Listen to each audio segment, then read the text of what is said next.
Assalamualaikum warahmatullahi wabarakatuh. Jadi kami dari kumpulan 1 dari unit BM3 akan memperkenalkan inovasi bertajuk Stesen Adjektif Express. Jadi inovasi kami ini bertujuan untuk membolehkan pelajar mengenal pasti kata adjektif dan belajar tentang kata adjektif dengan lebih interaktif dan juga menyeronokkan.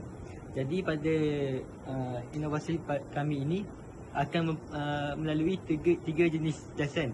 Yang pertama, stesen 1, Detective Express. Jadi kita pergi kepada stesen pertama yang dinamakan stesen Detective Adjective. Jadi murid perlu memutar spin wheel yang disediakan. Sebagai contoh, jadi saya mendapat kata bentuk adjektif. Jadi murid perlu memberi contoh tentang kata adjektif bentuk. Jadi contoh bagi kata adjektif bentuk adalah bulat, segi empat atau segitiga. Baiklah, seterusnya kita pergi kepada stesen 2 iaitu dinamakan stesen pintas susun. Murid akan diberikan kotak misteri dan murid perlu memilih gambar yang ada kat dalam ni. Okey, sebagai contoh saya tunjukkan demo ya. Okey, saya dapat gambar murid bangun awal pagi.